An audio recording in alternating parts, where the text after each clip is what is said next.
My name is Caroline Calandro. I am the program producer for the festival here, and I would love to invite down Roy Assaf, the director.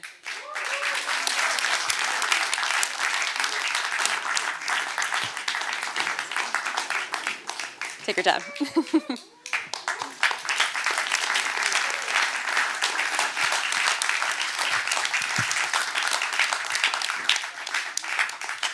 So this is your directorial debut, correct, for a feature film? As a director, yes, my first film as a director. I made some, I don't know, 15 or 16 films as an actor, 10 of them as a lead actor. Yes, this is debut film. The first. And you were also writer as well, co-writer on the film? I wrote the script and I had a co-writer. Yes, of course. How did the journey of creating this film come together then? If you were coming at it from so many angles and filling so many roles. Yeah, well, it's a good question, but it's a long journey. It's like I've been working on this film 7 years. So yeah, the script was written at 2018, and we sent it to the Film Foundation, in Israeli Film Foundation, and they rejected several times. And yeah, they didn't understand all the idea, the concept, the numbers. They thought it's not gonna work in cinema. And I remember one of the notes, one of the comments was that the scene of with the demonstration with the officers and the horses and all that scene. They asked me to remove it because they thought it's too much and unbelievable. It's not a believable. How do you say? Credible, not credible. Yeah. And I don't know if you know what's going on in Israel these days with the demonstration. I guess you know. So when I see the scene today, it looks very gentle. It's like I should make it more violent with a machtazit. You know what is machtazit? So and more horses and more, I don't know, like blood. The film was inspired by a stage, cabaret, actually, that I was creating with friends in 2015, and it was like, it wasn't that story at all. It was like more numbers of cabarets and atmosphere and stuff, and it was in the Barbie club in Tel Aviv, if you know that place. And I really wanted to make a film that based on that show, but I didn't success to write a strong script because I didn't have the story, and I realized that I need a story for the cinema. I need a coherent story with dramatic, with conflicts and characters, and I started to write my life, actually, my my dreams, my passions, my journey as an actor in Israel. And my personal stuff went inside the script, and that's the result. Yeah, how much of yourself is in Nasi? A lot. Actually, it's me. It's like the heart is me. Not all the facts are true. It's like a lot of lies and a lot of fake things because I don't have children. But my wife in the movie, Natalie or Nella, she was my wife. And she left to Paris. She came back to Paris 2 years ago. She took the script too seriously.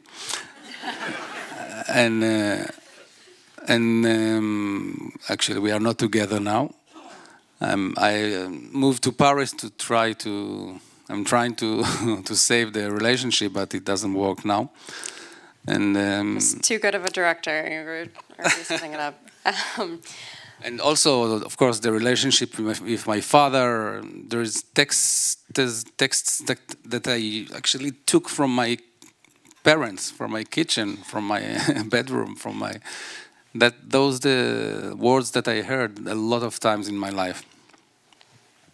that there is that scene after he does the rooftop soliloquy, basically, where he's with his father. That The monologue on the roof, yeah. Yeah, and then afterwards he's back with his father, and that was very touching to me as well. I really felt that in your acting in that moment, and it did feel like there was a personal element to it. And yeah, of course. I think that is touching. It's touching because the father makes a move there. It's like he's changing there. This is the first time that he can see his son. He can see his talent. He can see that his dream, and he's like. It's like he's having. I'm sorry because. These days I'm learning French. J'étudie le français, so I forgot all my English. It's a little bit confusing. So I think it's because of the dad also, because of the father makes a big move there. He's changing, and the scene on the roof actually is like the only scene that was the same text, the same idea in the show, in the cabaret show in Bordel Total. It's like I changed, of course, the shooting for the movie, but it's the only part that was in the show, and it's based, who. I was inspired by Charlie Chaplin. I'm not kidding. The big dictator or the dictator, the Great Dictator, of course. The Great Dictator. It's like one of my favorite films, and it was a big inspiration for me. And we have also one dictator of own. So, but it's not about. Actually, it's not about Bibi. It's like politician. It's like leaders.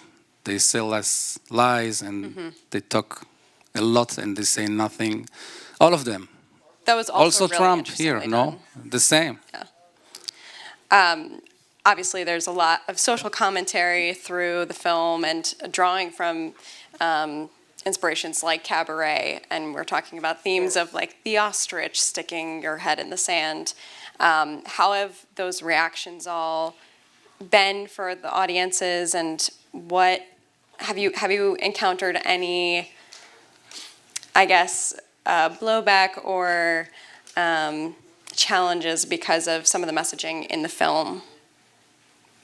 But what is the question? I don't understand. Sorry. So no problem. I mean, you're making some political statements through the film, and yes. Also just saying like you want people to speak up and not just go with the status quo all the time. And have you found that people have responded to that positively? The people in Israel?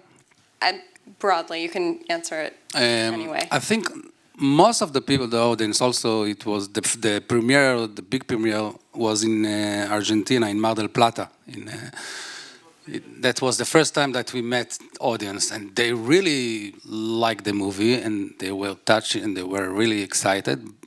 But I think also in Israel, people are very excited, and still in cinema it's like the fifth month in the cinema. It's a lot of time, not a lot of audience, but a lot of time. I prefer the quality, not the numbers. So, but sorry.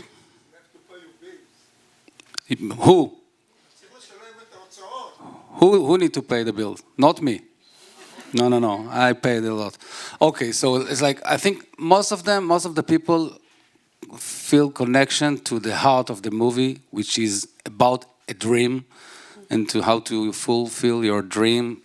It's not about the political situation. It's also in the movie, of course, but it's not about that. It's about how a failure actor, in this case, that got an opportunity to fulfill his dream and he's going all the way totally to do that. And we see the price that you need to pay for that. And I think everyone can feel something about that. Everyone has dream and everyone has, I don't know, something that he wants to do in his life and ask himself if he did it or not, and what about my dreams? And that's the heart of the movie, and that's all the rest, the cabaret, of course, and the social and the critics about the education system and the political system. It's there, but it's like for me, it's like the human story is the the paramount. atmosphere. Yeah, definitely. Then that still totally comes through. It's really beautiful, and there's some incredible acting. So congratulations on that. Thank you very much. And it was a lot of rehearsals. People don't believe me that, for example, the number of the balls, they think, oh, it's not you, it's double or it's extra. No, it's me with makeup on, but it's me. Do you have any on and it's you? one shot. It's like one shot, like in theater, and it's like real. It's not AI, not green screen, and not nothing. It's like real. 2 years of rehearsals. That's the idea. 2 years. Actually, I shoot the whole film with my iPhone 2 years before the real shooting. Yeah, Oh, I was wow. preparing because I'm an actor, because I don't know how to use the tools of a director. I didn't know actually. Now today I know a lot, but I was preparing like a crazy for that movie. Every frame, every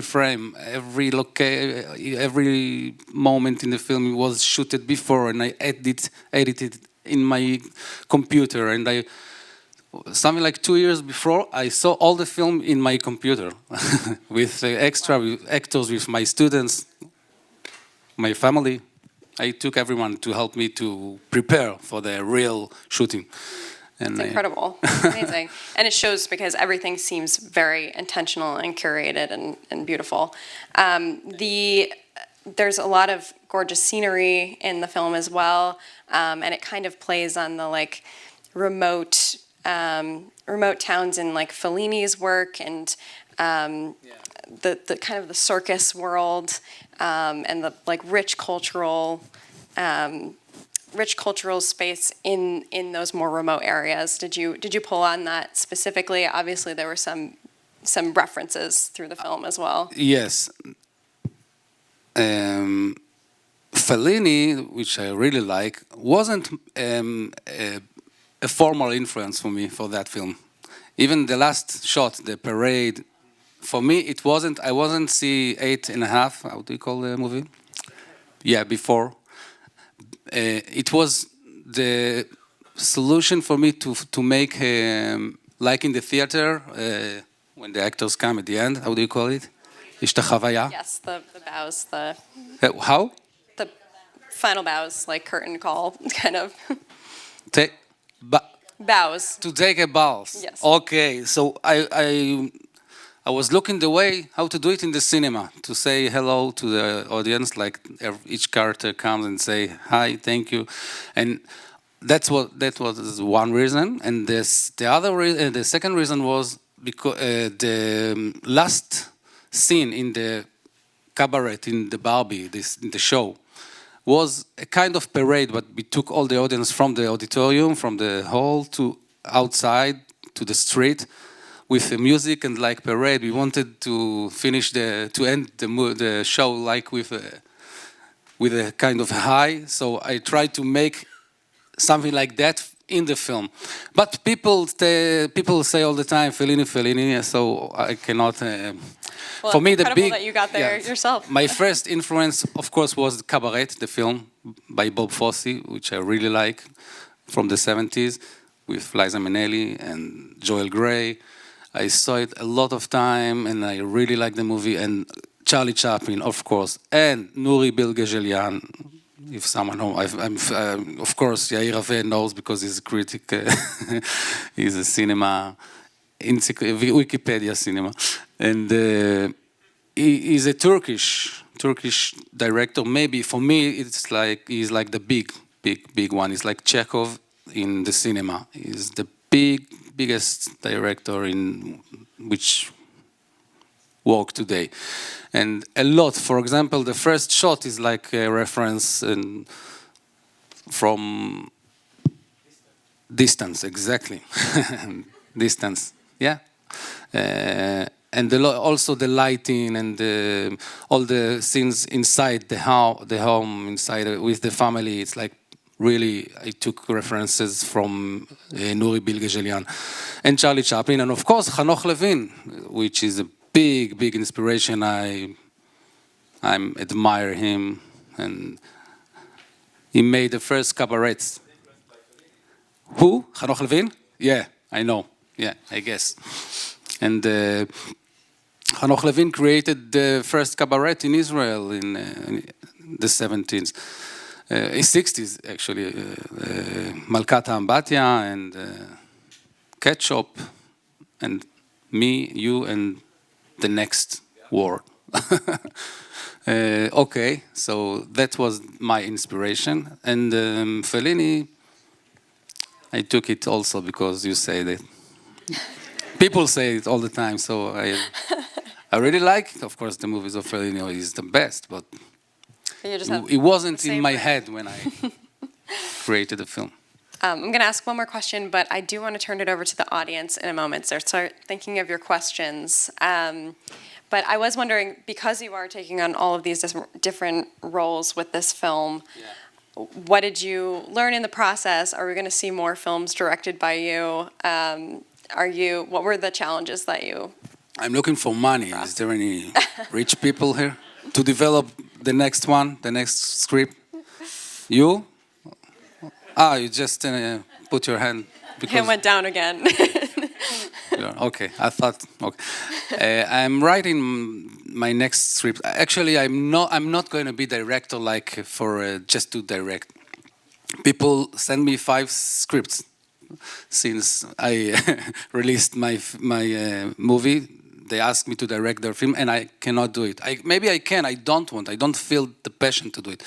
I can do it only if the story is like within my art. And the next film is going to be more crazy, I think, and I will do it also. I think I'm writing it, so it's a long process, but.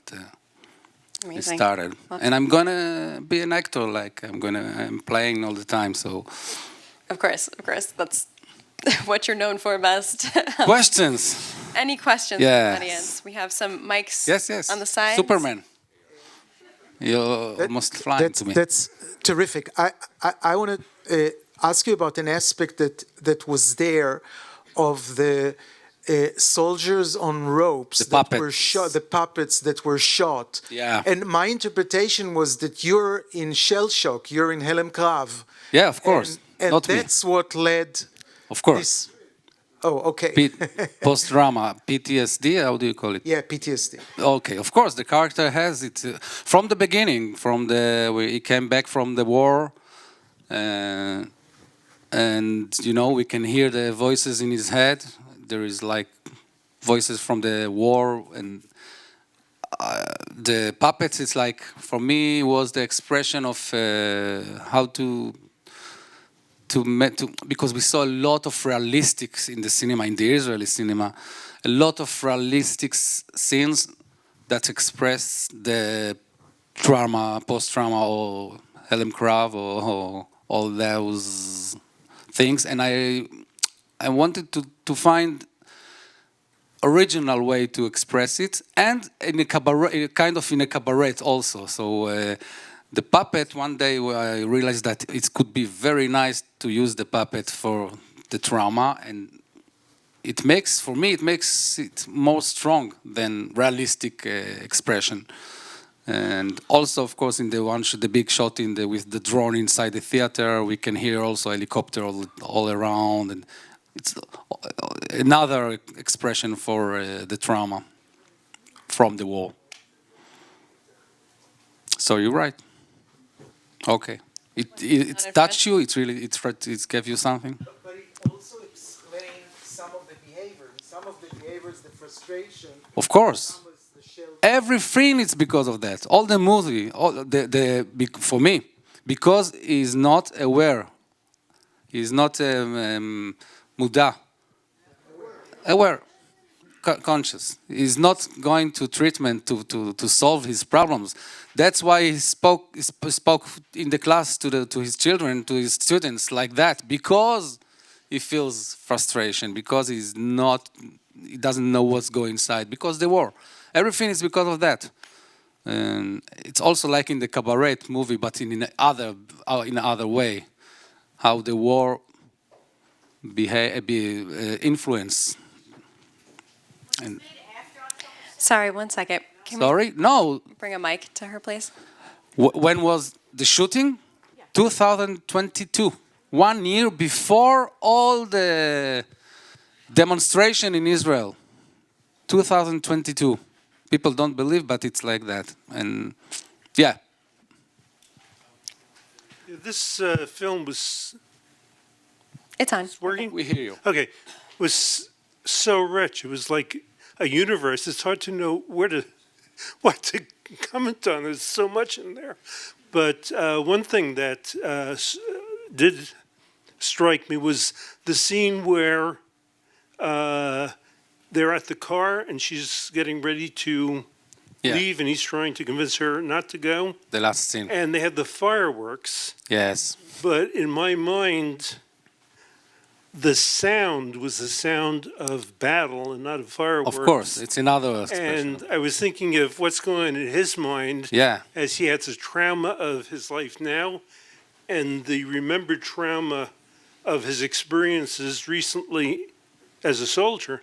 Yeah. And the two were coming together. It's almost unbearable, that scene for me. So you catch everything. It's like that. That's the reason I wanted the fireworks. In Israel, actually, we used to do that in the final show in schools.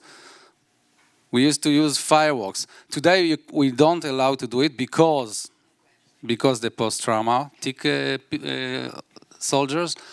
But somewhere you can find it, and it's like also ironic to when behind him we see, it's like that. It's for that to connect to his mind.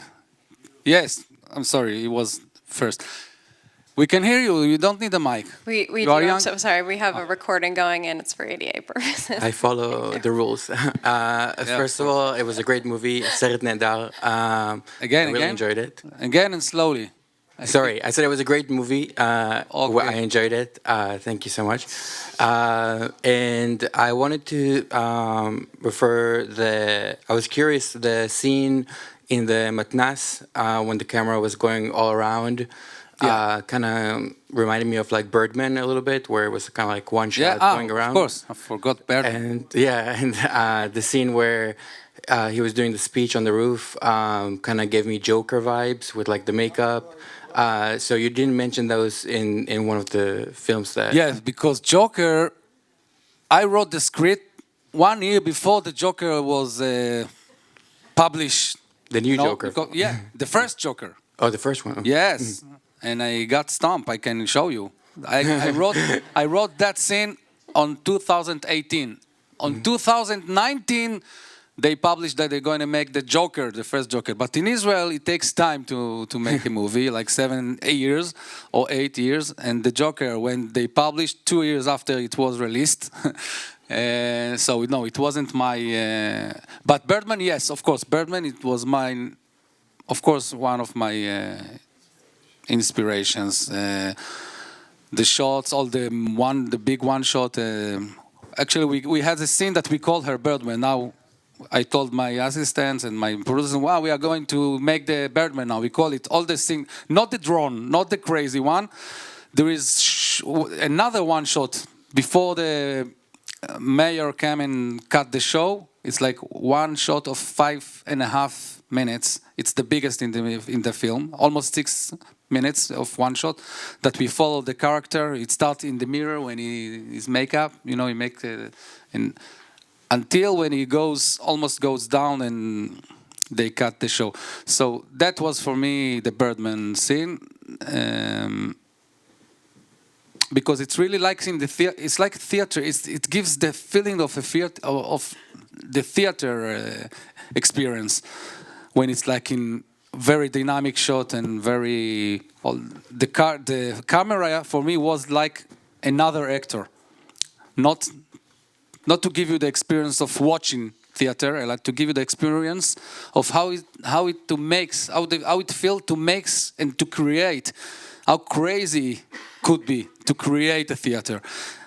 And that way you can feel what Asi's feel. It's like his point of view. It's my way to get you inside his mind when I use all these crazy shots. It's not for the beauty. No, it's like for the mental process of the character. It served that. And that's why. Inside.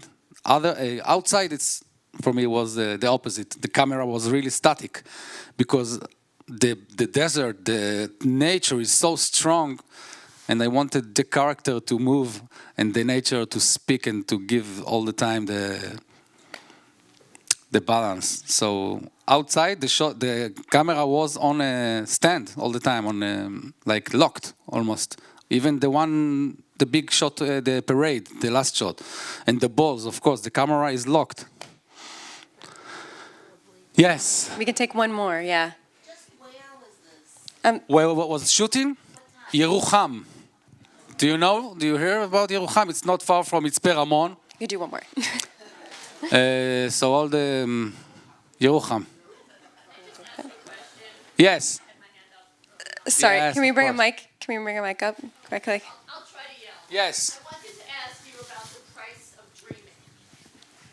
Because the film to me was incredibly poignant, and you were at times incredibly unlikable, and sometimes very sympathetic.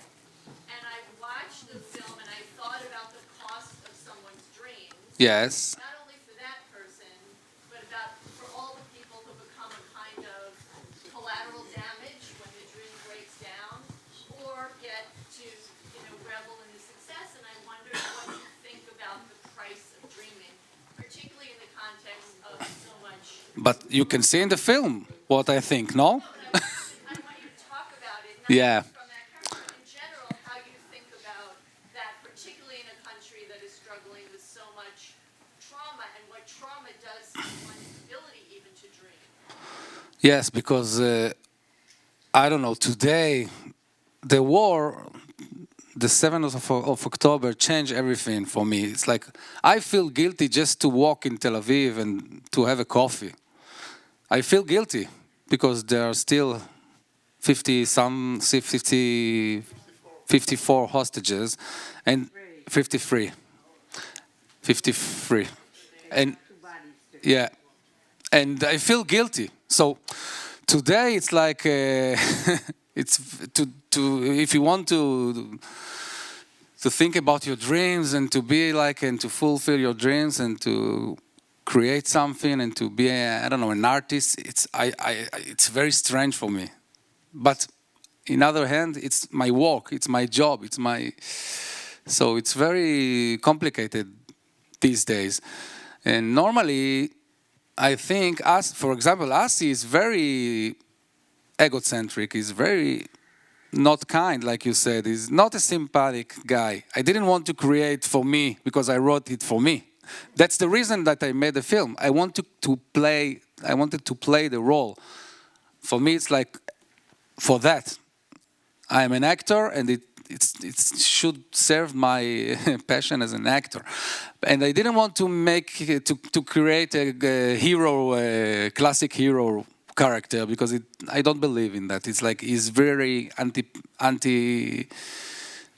and very and yeah, it's like selfish all the time almost, and he's like destroying everything around him because he's very child.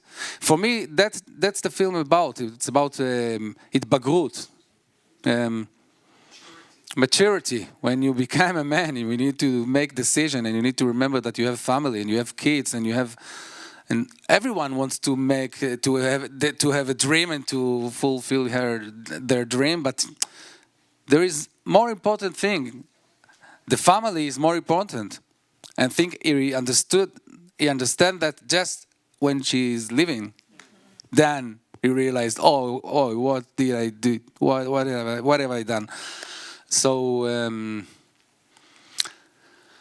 but Life is complicated, and that's artists a struggle artists are that's- not normal. Artists are crazy Yeah, most I of think the that's time. a struggle They that's are there crazy. for a lot of artists. Yeah. They are selfish. They are crazy, but we admire them because they give us like the life that we all want to live. Because it's very They go all in. to be a selfish like that. It's like a dream. I do no. It's like a big dream. So it's like to live the dream. Yes. Several. The budget of the film? I will answer you now because otherwise I will forget. 2 million shekels, maybe a little bit more. It's like nothing. Nothing. Where did you grow up? I didn't. Not in Tel Aviv and not in Yerucham. I was born and raised in Rishon LeZion, but I moved to Tel Aviv when I studied acting at the age of 20. And the last question about distribution of the movie. Yes. Who? How do you distribute the movie? How? Like a... Company. What company? In Israel, we don't have choice. In Israel, we have just one distributor. But this is not for Israel. This is, I think it's a great. No, yes, but not these days. You know, nobody wants to hear from us. It's not about Israel. It's about. But the flag of Israel is in the catalog of the films. In very small, it's an Israeli. It's called production with Kosovo, actually, but it's an Israeli film, and nobody wants to hear from Israel these days. It should be everywhere, everywhere. It was in Argentina, and then a few more festivals, small festivals, and we are still waiting for answer. But people, they really like the movie, but they told my producer and told me sometimes, I'm sorry, it's not the time. That's like that, without a shame. It's not the time to do it. Where? In Israel, it was released. You, they should come here. I don't know. That's why we do this, is because we do want to Yeah. bring films like this to our audience. So thank you so much. Thank you very much. It's been such a wonderful conversation. Give it up for Roy Assaf. Right. Thank you all so much for coming out tonight.